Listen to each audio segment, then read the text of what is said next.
Hello ghostly army, कैसे हैं आप सब। तो आज मैं एक्सप्लेन करूंगा रिसेंटली रिलीज करी गई एक बहुत ही इंटरेस्टिंग और डिफरेंट टाइप की सुपरनैचुरल हॉरर साईफाई फिल्म को, जिसका नाम है नेवर ब्लिंक, यानी कि कभी भी अपनी पलकें मत झपकाना, नहीं तो ये क्रीचर्स आपके सामने आ जाएंगे। ये मूवी रियल में काफी इंटरेस्टिंग है, आपको देखने में काफी मजा आने वाला है और एंडिंग तो काफी जबरदस्त है और ट्विस्टिंग भी है। इसका एक पोस्ट क्रेडिट सीन भी है और रिसेंटली मैंने एक्सप्लेन किया है इंडोनेशियन हॉरर मूवी रूमा तेते द स्टोरी ऑफ हेलिना को। इनकेस आपने मिस कर दिया है जाकर देख लीजिए, उसका लिंक आपको नीचे डिस्क्रिप्शन पिन कमेंट दोनों में मिल जाएगा। तो चलिए अब बिना किसी देरी के चलते हैं सीधा वीडियो की तरफ।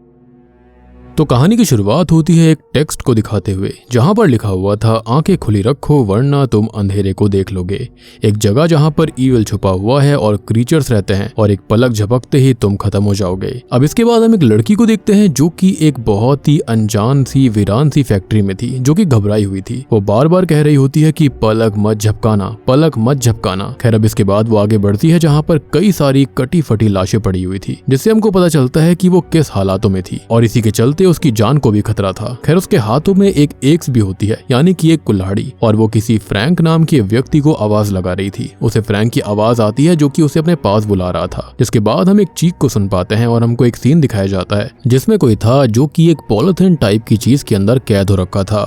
खैर अब इसके बाद सीन कट हो जाता है और हम उसी लड़की को देखते हैं जो कि असल में ये सब अपने सपने में देख रही थी। इस लड़की का नाम कैसी होता है। अब कैसी पेशे से एक डॉक्टर है और उसको एहसास होता है कि आज वो लेट होने वाली है। दरअसल कैसी और उसकी टीम ने एक एक्सपेरिमेंट किया था जिसके बारे में वो आज चर्चा करने वाले थे, इसलिए वो जल्दी से तैयार होकर एक रिसर्च फैसिलिटी पहुंचती है जो कि कॉलिंगटन इंस्टीट्यूट की फैसिलिटी थी। खैर अब यहाँ पर हमारी मुलाकात एक और डॉक्टर से होती है जिसका नाम कॉनरेड है और वो कई सारे साइंटिस्ट और डॉक्टर के बीच ब्लिंकिंग के बारे में बताता है कि आखिर हम लोग आई ब्लिंक क्यों करते हैं। वो कहता है कि ब्लिंकिंग यानी कि आंखों का झपकना, जिसे साइंस की भाषा में नेक्टेट कहा जाता है, इसका आखिर काम क्या है। क्या ये सिर्फ आंखों को प्रोटेक्ट करता है या फिर मॉइस्चराइज करता है, या फिर एक ऐसा बिहेवियर जो कि इतना सिग्निफिकेंट लगता है कि हम उसको नोटिस भी नहीं करते, पर ये हमारी परसेप्शन ऑफ टाइम, रियलिटी और पूरे कॉग्निटिव फंक्शन का एक की पार्ट है। हम एवरेज 1 मिनट में 10 बार ब्लिंक करते हैं और हर ब्लिंक अप्रॉक्स 0.3 सेकेंड्स का होता है, मतलब कि 1 घंटे में लगभग 3 मिनट, और अगर 12 घंटे के लिए कहा जाए तो कम से कम 48 मिनट का घना अंधेरा। और जो लोग अभी अपनी आईलिड्स की तरफ घूर रहे हैं उनके लिए बता दूं कि ये प्रोसेस सिर्फ इतना सिंपल नहीं है और ये एक तरीके का स्पॉन्टेनियस इफेक्ट है जो कि तुम्हारे कॉन्शियस माइंड के कंट्रोल में नहीं रहता,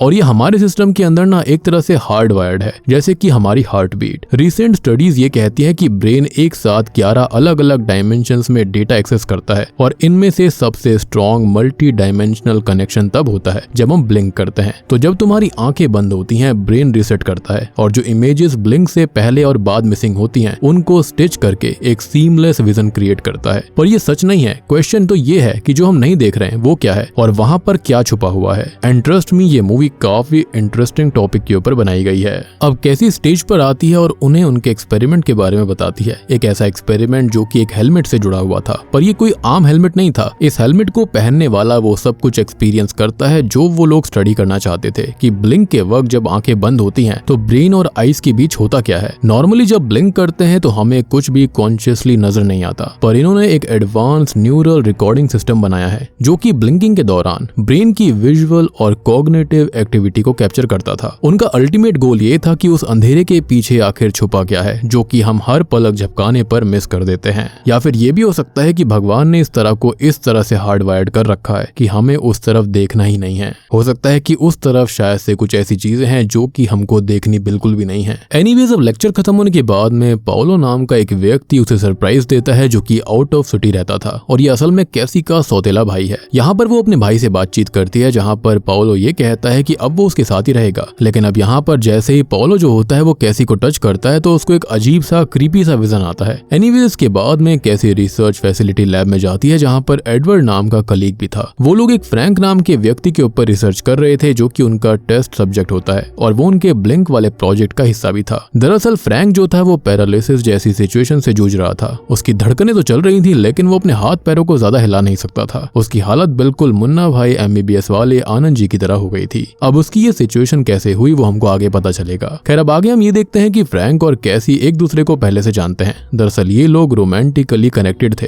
खैर अब यहाँ पर हम फ्रैंक की हालत को देखते हैं जहाँ पर फ्रैंक एक पेन से एक कागज पर डूडल कर रहा था। पर ये सब काफी अजीब था। जिसके बाद सीन चेंज होता है जहां पर हम एडवर्ड को ही देखते हैं। एडवर्ड फ्रैंक का ब्लिंक डेटा देख रहा होता है जिसमें उसे एक हाथ दिखाई देता है जो कि काफी क्रीपी सा था। इसी बीच एडवर्ड के पास कैसी का मैसेज आता है जो कि फाइल चेक करने को कहती है, जिसमें वो बता रहा था कि फाइल में कुछ अलग सा है जो कि नॉर्मल बिल्कुल नहीं है। लेकिन एडवर्ड ऑलरेडी ये सब चेक कर रहा था और वो भी काफी हैरान था, यानी कि इस डेटा के अंदर इस चीज को होना नहीं चाहिए था, लेकिन इसके अंदर ये था।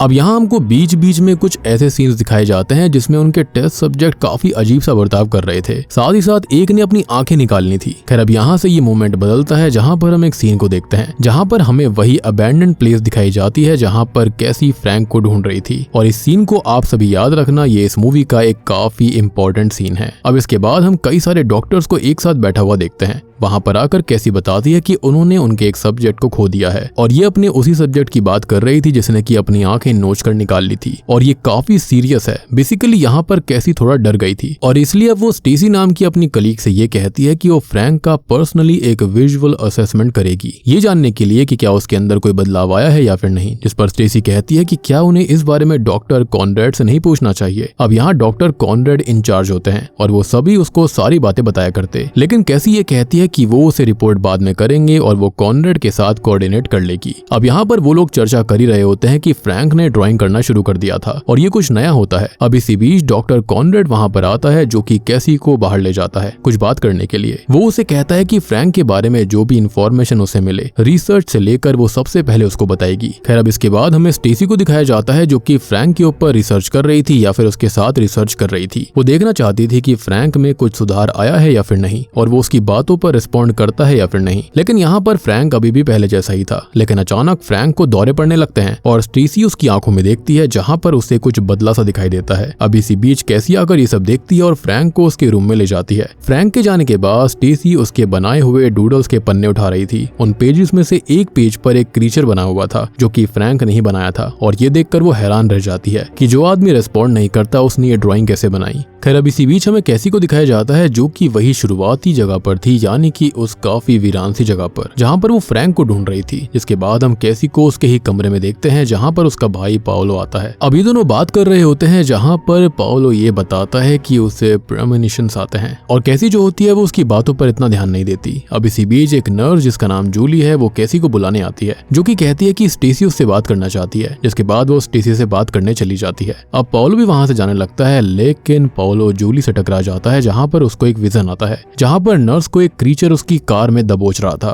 खैर अब इसके बाद कैसी जो होती है वो स्टेसी से मिलती है जहां पर वो उसे असेसमेंट देती है और इसके बाद एडवर्ड और कैसी उस फुटेज को देखते हैं जब फ्रैंक को दौरा पड़ा था। यहाँ पर एक बात एडवर्ड नोट करता है और वो ये है कि पहले भी उसे दौरा पड़ा था और वो दौरा तब पड़ा था जब वो दूसरा सब्जेक्ट खत्म हुआ जिसने अपनी आंखें नोच ली थी और ये काफी अजीब बात थी, यानी कि कहीं ना कहीं ये आपस में जुड़ा हुआ लग रहा था। अब ये उस दौरे पड़ने वाली क्लिप को देखने लगते हैं और उस क्लिप को स्लो करने पर उनके सामने एक अजीब सी चीज आती है जो कुछ पल के लिए थी, मानो कोई कैमरा ग्लिच हो उस फुटेज के अंदर और फ्रैंक किसी थैली जैसी चीज के अंदर कैद हो रखा था। और ये हमने फिल्म की शुरुआत में भी देखा, यानी कि वो कोई ऐसा वैसा व्यक्ति नहीं बल्कि वो फ्रैंक ही था। खैर अब सीन बदलता है और हम उसी नर्स जूली को देखते हैं जो कि अपनी कार की तरफ जा रही थी। तभी उसे ऐसा लगता है कि जैसे कोई उसको आवाज लगा रहा है, लेकिन वो एक क्रीचर की परछाई को देखती है जिसे देखकर वो कार के अंदर चली जाती है और कार के अंदर वो क्रीचर आकर उसे दबोच लेता है और वो उसको ब्रूटली खत्म कर देता है। और यही चीज तो पाओलो ने अपने प्रेमोनिशन में देखी थी। एंड आई बिलीव कि जब उसने पहली बार यहाँ पर कैसी को छुआ था तब भी उसने उसके बारे में कुछ ना कुछ देखा होगा जिसके बारे में वो उसको वार्न करना चाहता था, लेकिन कैसी उसकी बात नहीं सुन रही थी। अब अगले दिन हम कैसी को दोबारा उसी जगह पर देखते हैं जहाँ पर वो फिर से फ्रैंक को ढूंढ रही होती है, लेकिन ये भी उसका सपना था। अब उसके पास में पाओलो का फोन भी आ रहा होता है ताकि वो उसे नर्स जूली के विजन के बारे में बता सके, लेकिन कैसी वो फोन नहीं उठाती। इसके बाद अगले दिन इंस्टीट्यूट के बाहर पुलिस आती है क्योंकि जूली गायब थी और तो और उसकी कार के अंदर बस खून के धब्बे ही मिले थे।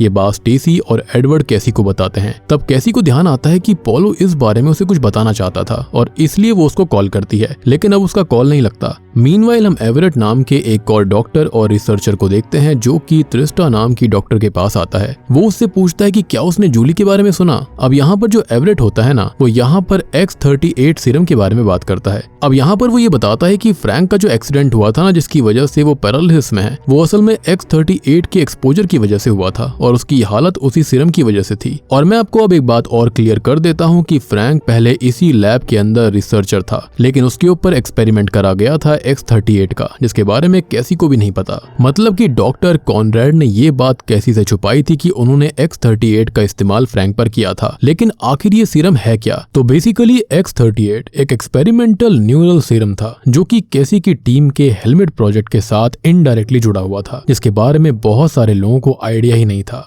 अब इसका डिजाइन कुछ ऐसा था कि इंसानी दिमाग के ब्लिंकिंग प्रोसेस के दौरान न्यूरॉन्स का हाइपर एक्टिविटी को ये स्टडी करेगा और एनहेंस करेगा। बेसिकली जब भी तुम ब्लिंक करते हो तो दिमाग और आंखों के बीच में माइक्रो सेकंड के सिग्नल्स एक्सचेंज होते हैं। तो X38 उन सिग्नल्स को आर्टिफिशियली बूस्ट करता था ताकि उनका मैप बनाया जा सके और कॉन्शियसनेस के गैप्स को फिल किया जा सके। बेसिकली ये देखने के लिए था कि आखिर उस वक्त होता क्या था। लेकिन ये सीरम जो था ना वो बुरी तरह से फेल हो चुका था, जिसकी वजह से लोगों को खाली हेलुसिनेशंस हुआ करते।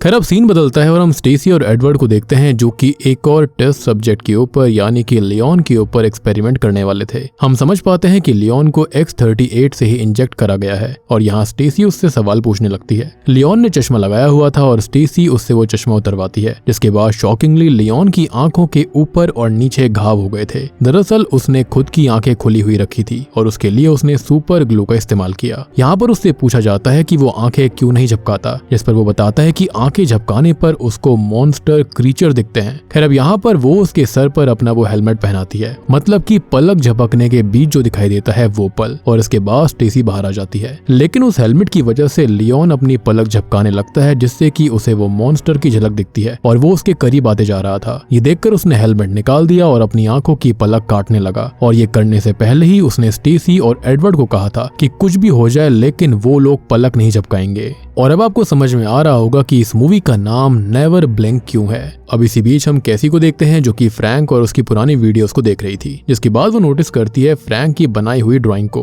और यहाँ पर हम एक बार फिर से कैसी को किसी और जगह पर देखते हैं जो कि फ्रैंक को ढूंढ रही थी, और इस बार उसे फ्रैंक की आवाज क्लियरली आती है, साथ ही साथ उस क्रीचर की आवाज भी आ रही थी। जिसके बाद हम कैसी को स्टेसी और एडवर्ड के पास देखते हैं जो कि लियोन के दिमाग को मॉनिटर कर रहे थे। अब उसकी विजुअल कॉर्टेक्स रीडिंग जो थी ना वो आउट ऑफ कंट्रोल थी, मतलब कि उसकी ब्रेन एक्टिविटी जो कि इतनी एक्टिव नहीं होनी चाहिए थी, क्योंकि हेलमेट पहनने के बाद उसकी आंखें बंद थी, विच मीन्स कि उसने आंख बंद करके कुछ भयानक देखा है। और हमको पता चलता है कि उसने उस क्रीचर को देखा। तो बेसिकली ये क्रीचर दूसरी डायमेंशन में रहता है, और वो डायमेंशन जिसे इंसान ब्लिंक करके देख सकता है। खैर इसके बारे में मैं आपको और अच्छे से थियोरी सेक्शन में जरूर समझाऊंगा। फिलहाल इतना समझ लो कि जैसे ही पलक झपकती है इंसान जो है वो अनकॉन्शियसली वहां पहुंच जाते हैं जहां ये क्रीचर रहता है, और शायद से इसलिए ही भगवान ने इससे छेड़छाड़ करने के लिए मना करा गया था, या फिर इससे हार्ड वायर करा गया। और यहाँ पर ये रियल नहीं है, खाली एक ऐसी चीज है, यानी कि एक सोच है, एक थियोरी है कि ऐसा हो सकता है। इसको हॉरर बनाने की कोशिश करी गई है। अब यहाँ कैसी ये कहती है कि वो अभी आएगी, जिसके बाद कैसी डॉक्टर कॉनरेड के ऑफिस के बाहर जाती है, जहाँ वो उसे कॉल करती है और उसे दूसरी जगह भेज देती है, ये कहते हुए कि उसे उससे कुछ बात करनी है। अब डॉक्टर के जाने के बाद कैसी जाती है उसके ऑफिस के अंदर, जहाँ पर वो कंप्यूटर के अंदर कुछ देख रही थी, लेकिन डॉक्टर कॉनरेड ने सारी फाइल्स को ऑटो डिलीट कर दिया था। यहाँ कैसी को शक था कि डॉक्टर कॉनरेड कुछ तो उससे छुपा रहा है जो कि फ्रैंक से ही जुड़ा हुआ था। अब यहाँ पर बहुत ढूंढने के बाद उसे फ्रैंक की सीडी मिलती है जिसमें फ्रैंक के हादसे के पहले की वीडियो थी। वो उस वीडियो को प्ले करती है जिसमें फ्रैंक सीरम X38 के बारे में बात कर रहा था, और वो उस सीरम के लिए काफी एक्साइटेड भी था। लेकिन इस वीडियो में इतना ही था। जिसके बाद सीन बदलता है जहाँ पर हम कैसी को दोबारा उसी अबैंडन जगह पर देखते हैं जहाँ पर वो फ्रैंक को फिर से ढूंढ रही थी। इस बार फ्रैंक उसके सामने आता है जिसे देखकर वो खुश थी। इसके बाद वो दोनों इंटीमेट होते हैं, लेकिन असल में वहाँ पर फ्रैंक था ही नहीं, और वो उस क्रीचर की चाल थी। वो क्रीचर कहता है कि फ्रैंक उसके साथ है। अब तभी दूसरी ओर हम स्टेसी और एडवर्ड को देखते हैं जहाँ पर त्रिस्टा और एवरेट भी आते हैं। खैर एडवर्ड लियोन के फुटेजेस को देख रहा था, और यहाँ पर फाइनली लियोन के द्वारा आई हुई फुटेजेस के अंदर उन्हें वो दिख जाता है जो कि ब्लिंक करने पर वो देखा करते थे, और यहाँ पर उन्हें दिखता है एक पूरा अलग डायमेंशन। और ये देखकर वो लोग खुश होते हैं क्योंकि उनका एक्सपेरिमेंट कामयाब हो गया था। लेकिन स्टेसी चिंता में थी क्योंकि लियोन ने बताया था कि उसने इस बीच एक मॉन्स्टर को भी देखा था, और वही लीडर उसके अंदर बैठ चुका था। तब वो लोग उसको समझाते हैं कि ऐसा कुछ भी नहीं है और शायद से ये कोई ग्लिच होगा। इसके बाद वो सभी सेलिब्रेट करने के बारे में सोचते हैं, जहाँ पर ट्रिस्टा और स्टेसी तैयार होने जाते हैं। जिसके बाद में स्टेसी हॉल में आती है जहाँ की लाइट्स बंद हो गई थी और इससे स्टेसी काफी डर जाती है। वो आंखें ब्लिंक कर रही होती है जिस वजह से वो क्रीचर उसको दिखने लगता है। और यहाँ पर लियोन ने कहा भी था कि अपनी आंखें ब्लिंक मत करना। वो क्रीचर कहता है कि अगर वो ब्लिंक करेगी तो मरेगी, लेकिन यहाँ पर वो कुछ भी समझ नहीं पाती और इससे पहले ही वो क्रीचर उसे खत्म कर देता है। तो बेसिकली यहाँ पर ये क्रीचर उनके डायमेंशन में आ चुका था और ये सब कुछ हुआ था उस हेलमेट की वजह से, सीरम की वजह से। सो बेसिकली इस हेलमेट ने किया ये था कि जो ब्लिंक वर्ल्ड है यानी कि जहाँ पर ये क्रीचर्स रहते हैं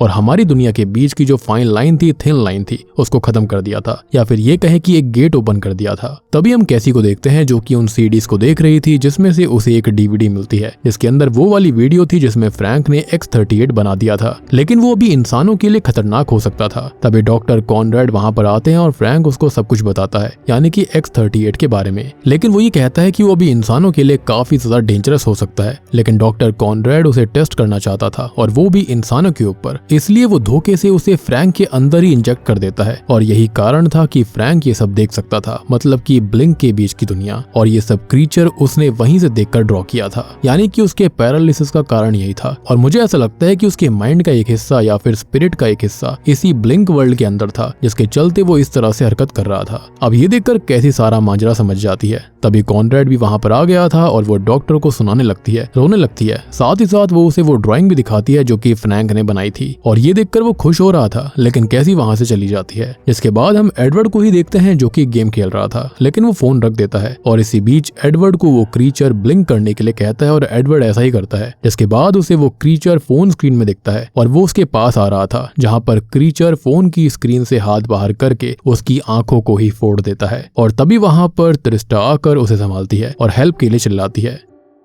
दूसरी ओर डॉक्टर कॉनरेड जाता है फ्रैंक को खत्म करने के लिए, लेकिन फ्रैंक अब एक क्रीचर में ट्रांसफॉर्म हो गया था और वो उल्टा उसको ही खत्म कर देता है। अब आपके मन में ये भी सवाल होगा कि आखिर वो क्रीचर में कैसे परिवर्तित हो गया, तो मैं आपको इजीली समझाना चाहता हूँ। दरअसल फ्रैंक एक नॉर्मल इंसान था जो कि एक्सपेरिमेंट का सब्जेक्ट बना। डॉक्टर कॉनरेड ने उसके अंदर X-38 सीरम इंजेक्ट कर दिया था जो कि रेडी नहीं था इंसानों के लिए, और इसी वजह से X-38 का इफेक्ट उल्टा पड़ गया। अब सीरम ने किया ये कि फ्रैंक के सेल्स को म्यूटेट कर दिया, उसके ब्रेन को ओवरलोड कर दिया और उसकी बॉडी उसके बस में नहीं थी, जो कि बहुत ही खतरनाक तरह से रीजनरेट करने लगी। धीरे धीरे उसकी फिजिकल फॉर्म इंसान से एक क्रीचर में परिवर्तित हो गई, जिसका फेस और बॉडी पूरी तरह से डिफॉर्म हो गई थी, स्किन गल गई थी और अंदर का रेज और पेन उसके माइंड को कंज्यूम कर गया। और ये सब उस सीरम की वजह से हुआ था, और सीरम को लेने की वजह से फ्रैंक की कॉन्शियसनेस उस ब्लिंक वर्ल्ड के अंदर थी, जहाँ के एनवायरनमेंट की वजह से ये सब हो पाया। तो ये समझ के देखो कि वहां पर उसकी कॉन्शियसनेस चली गई, उसकी स्पिरिट वहां पर चली गई, और वहां के वातावरण को देखते देखते उसके रियल वर्ल्ड यानी कि रियल बॉडी के अंदर ये चेंजेस आ गए थे। यानी कि जैसा वातावरण उस दुनिया का था, ब्लिंक वर्ल्ड का, जहाँ पर मॉन्स्टर रहते थे, वैसा ही यहाँ पर फ्रैंक बन गया था।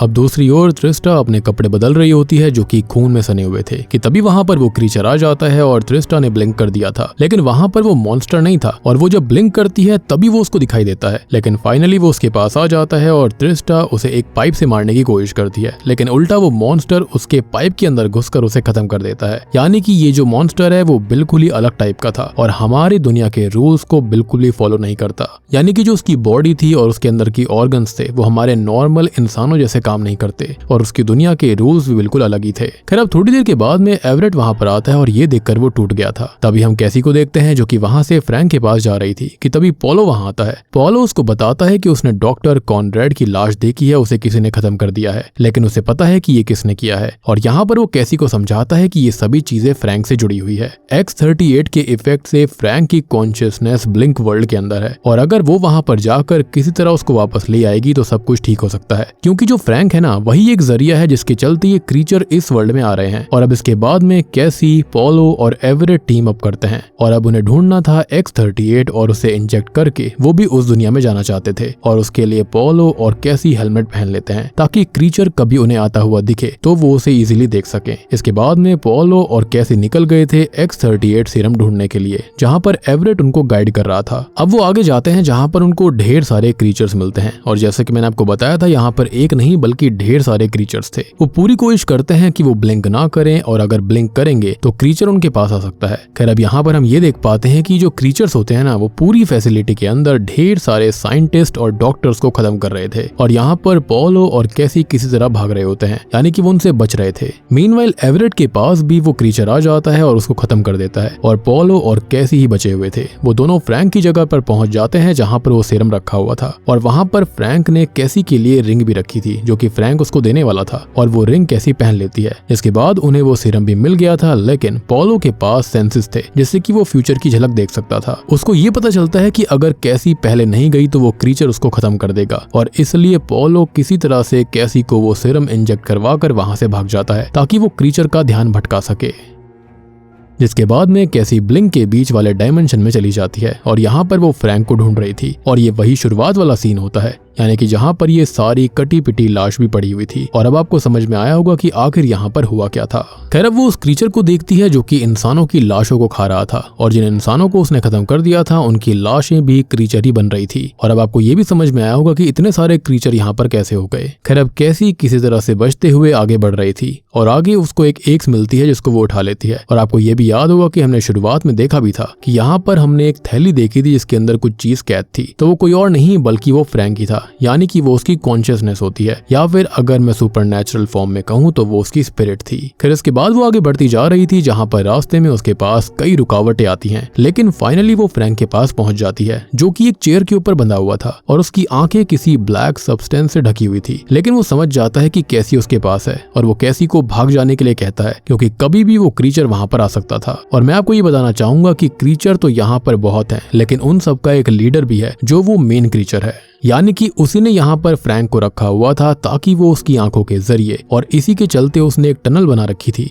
जिसके चलते वो हमारी दुनिया में आ सकता था, यानी कि वो उसकी ही नजरों से, उसकी ही आंखों से, उसके ही अनकॉन्शियस वे से जब हम ब्लिंक करते हैं उस वक्त वो वहां पर पहुंच जाया करता, यानी कि हमारे रियल वर्ल्ड में। खैर अब यहाँ पर जो फ्रैंक होता है ना वो कैसी को उसे खत्म करने के लिए कहता है क्योंकि वो क्रीचर उससे ही जुड़ चुका था, मतलब कि यहाँ पर दो जिस्म और एक जान वाला सीन था। अब यहाँ कैसी जो होती है वो उसे मारने के बजाय उसे आजाद करने लगती है, लेकिन वो क्रीचर वहां पर आ जाता है और वहां आकर वो कैसी को मारने लगा। ये देखकर फ्रैंक उस क्रीचर को रोकने लगता है, लेकिन वो नहीं रुकता। अब यहाँ वो क्रीचर कैसी को घायल कर चुका था और वो उसको खत्म करने वाला होता है, इसलिए फ्रैंक अपने आप को ही स्टैब कर लेता है जिससे वो क्रीचर खत्म हो गया था। और यहाँ खत्म होने से पहले फ्रैंक उसको आई लव यू कहता है और यहाँ अब कैसी काफी रोने लगती है और वो गुस्से में उस खत्म हुए क्रीचर को स्टैब करने लगती है, लेकिन अब इसका कोई फायदा नहीं था। खैर अब इसके बाद X-38 का असर खत्म हो जाता है और कैसी दोबारा अपने असल दुनिया में आ गई थी, लेकिन यहाँ पर कैसी समय में पीछे आ गई थी और वो वहीं पहुंच जाती है जहाँ से ये सब शुरू हुआ, यानी कि वो इंस्टीट्यूट जाने के लिए लेट हो रही थी और वो जल्दी से इंस्टीट्यूट जाती है जहाँ पर डॉक्टर कॉनरेड भाषण दे रहा था और तभी वहां पर कैसी आ जाती है जहाँ पर वो सारे लोग थे जो कि अब दोबारा जिंदा हो गए थे, यानी कि जो खत्म हुए वो सभी वापस थे। और तभी फ्रैंक भी वहां पर आ जाता है, लेकिन वो कैसी को ये बताता है कि अब काफी देर हो गई है और तब शॉकिंगली हमको पता चलता है कि X-38 का इफेक्ट कम होता ही नहीं था, क्योंकि अगर होता तो फ्रैंक ही वापस आ जाता। हम शॉकिंगली जान पाते हैं कि कैसी उस दूसरे डायमेंशन के अंदर ही थी और ये सब कुछ जो हो रहा था वो असल में एक छलावा था जो कि शायद से उसे क्रीचर ने दिखाया, यानी कि उन्होंने फ्रैंक को छोड़कर अब यहाँ पर कैसी को अपना अगला शिकार बना लिया है और अब उसके चलते वो हमारी दुनिया में आएंगे और जब भी लोग ब्लिंक करेंगे तो यहाँ पर वो क्रीचर आपके सामने आ जाएंगे। इसलिए नेवर ब्लिंक, और अब कभी भी ब्लिंक मत करिएगा। लेकिन अभी भी मूवी खत्म नहीं हुई है। खैर अब मूवी के एंड क्रेडिट सीन के अंदर हम जूली को देखते हैं। जी हाँ, वही नर्स जूली जो कि खत्म हो गई थी और हमको अब कैसी की आवाज सुनाई जाती है जो कि ये कह रही होती है कि कभी पलके मत झपकाना, यानी कि वही शुरुआत वाली लाइनें। लेकिन यहाँ पर हम ये समझ पाते हैं कि ये वही ब्लिंक वर्ल्ड था और ये सब कैसी बार बार एक्सपीरियंस कर रही थी जो कि पहले भी हो चुका है, यानी कि ये क्रीचर सब उसको नहीं छोड़ेंगे और ये सारी चीजें अब एंडलेस टाइम लूप तक होती रहेंगी। और बूम, इसी के साथ में नेवर ब्लिंक मूवी यहीं पर खत्म हो जाती है। तो दोस्तों ये थी नेवर ब्लिंक की कहानी। उम्मीद करता हूँ कि आपको ये पसंद आई होगी। और अब हम कुछ चीजों के बारे में बात करेंगे। सबसे पहले तो बात करी जाएगी उस क्रीचर के बारे में। अब नेवर ब्लिंक का क्रीचर एक इंटर डायमेंशनल एंटिटी है जो कि सिर्फ तभी एग्जिस्ट करती है जब इंसान ब्लिंक करता है। जब हम आंखें बंद करते हैं नॉर्मल दुनिया के लिए तो वो 1 सेकंड का डार्कनेस होता है या फिर पॉइंट कुछ सेकंड्स का, लेकिन इस मूवी के मुताबिक वो माइक्रो सेकंड असल में एक और डायमेंशन का गेटवे बन जाता है जहां से ये सब क्रीचर्स आते हैं। लेकिन यहाँ पर ये हॉरिफाइंग ह्यूमनॉइड शेप जो है वो डिस्टॉर्टेड और एबनॉर्मल बॉडी पार्ट्स के साथ ब्लिंक के बीच में ही दिखाई देता है और आंखें खुलते ही वो इनविजिबल हो जाता है, जैसे कि वो रियलिटी से ही इरेज हो गया हो। साइंटिस्ट जब विजुअल कॉर्टेक्स रीडिंग्स देखते हैं तो उन्हें शॉक लगता है कि पेशेंट की आंखें बंद होने के बावजूद भी उसका ब्रेन का विजुअल रीजन काफी हाई है, यानी कि एक्टिव है, मतलब कि वो कुछ देख रहा है जो कि रियल दुनिया में एग्जिस्ट ही नहीं करता। ये क्रीचर ब्लिंक करते ही इंसान के माइंड को स्टिमुलेट करता है और जैसे जैसे ब्लिंक फ्रीक्वेंसी बढ़ती है ये एंटिटी ज्यादा स्ट्रांग होती है और विक्टिम को अपने ही ब्रेन के अंदर ट्रैप कर लेती है। यानी कि यहाँ पर X38 सीरम जो था ना वो इसी चीज को बढ़ाया करता था जिसकी वजह से ये यहाँ पर आ पाए।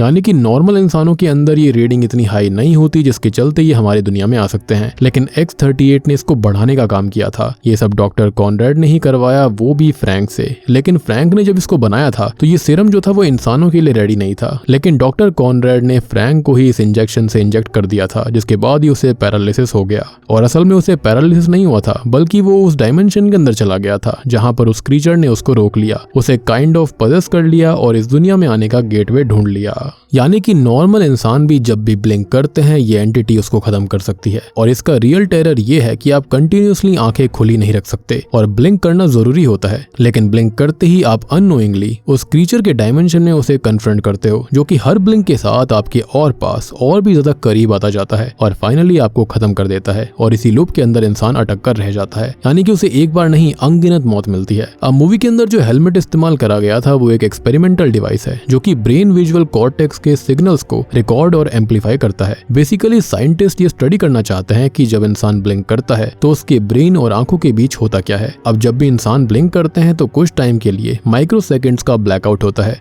लेकिन साइंटिस्ट ने ये पता लगाया कि उस ब्लैकआउट में भी ब्रेन कुछ रेंडर कर रहा होता है जो कि हम देख नहीं पाते। और ये हेलमेट स्पेशली डिजाइन करा गया है ताकि वो ब्लिंक के दौरान विजुअल कॉर्टेक्स के सिग्नल्स को रीड करे और उनकी रेंडरिंग आउटपुट दिखाए। मतलब कि ब्लिंक के टाइम पे जो ब्रेन इंटरनली विजुअलाइज कर रहा है वो हेलमेट एक एक्सटर्नल स्क्रीन के ऊपर प्रोजेक्ट कर देता है। लेकिन इसी एक्सपेरिमेंट के दौरान वो लोग एहसास करते हैं कि जो रेंडर हो रहा है वो नॉर्मल डार्कनेस नहीं थी बल्कि एक हिडन डायमेंशन था और उसी के अंदर वो हॉरिफाइंग क्रीचर्स एग्जिस्ट करता है। अब बात करें उन विजुअल्स की जो बार बार कैसी देख रही थी फ्रैंक के बारे में, तो यहाँ पर जो फ्रैंक था ना वो उससे इमोशनली कनेक्टेड था और इसी वजह से बार बार फ्रैंक उसको याद करता था, जिसकी वजह से कैसी को बार बार उसी के विजन्स आ रहे थे और कहीं ना कहीं वो उससे जुड़ चुकी थी, जिसके चलते ही वो उसको बुला रहा था कि वो उसको बचाए। या फिर ये कहा जा सकता है कि क्रीचर यहाँ पर उसे ल्योर कर रहा था ताकि उसके जरिए यहाँ पर वो और भी ज्यादा लोगों तक पहुंच पाएगा, जो कि एंड में हो भी गया था। तो उम्मीद करता हूँ कि अब आपको ये मूवी अच्छे समझ में आ गई होगी। समझ में आ गई तो वीडियो को लाइक कर दीजिए, चैनल के ऊपर नए हो तो सब्सक्राइब कर लेना। और रिसेंटली मैंने एक्सप्लेन किया है रूमा तेते the story of Helena film को, इनकेस आपने मिस कर दिया है जाकर देख लेना, काफी इंटरेस्टिंग मूवी है। उसका लिंक आपको नीचे पिन कमेंट में मिल जाएगा। तो मैं आप सबको मिलता हूँ अगली वीडियो के साथ में, तब तक के लिए